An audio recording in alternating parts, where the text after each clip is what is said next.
So Raiders of the Lost Ark comes out in 1981. It's the biggest movie of the year. The genesis of this film is Steven Spielberg wants to direct a James Bond film.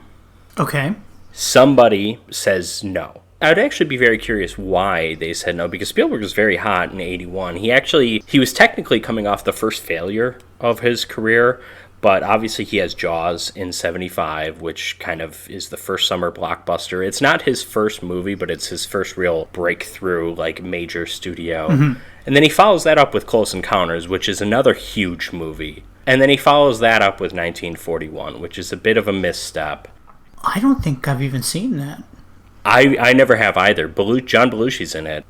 At any rate, I think there's a reason Spielberg never went back to straight comedy after that. He's really good at mixing comedy into other genres, like you see here with Raiders. So as for the reason why he can't make a Bond film, it's either they were scared because of 1941, or I would guess more likely they didn't want an American directing a James Bond film. That would have been my guess. So he's good friends with George Lucas at this point, and he mentions this to Lucas. He's like, I really want to make a Bond movie, but I can't. And Lucas is like, I got something better, dude. And I'm going to agree with him. I prefer Indiana Jones to James Bond. They are different. You know, we don't have to compare the two. Obviously, we're both fans of both franchises. Yes, of course.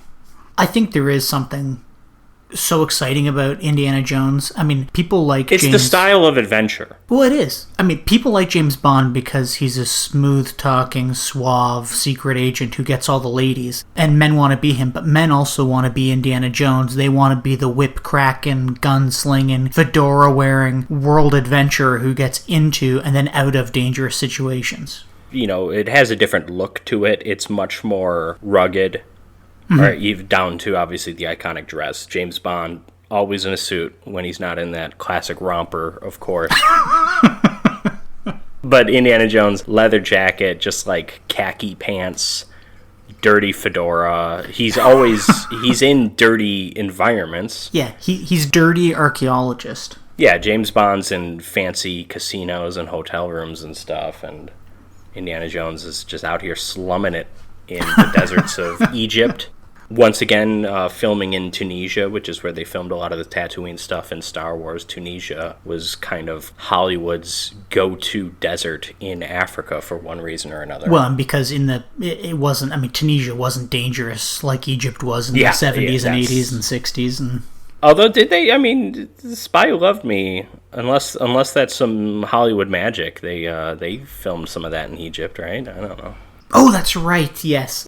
I don't know if it was truly filmed there.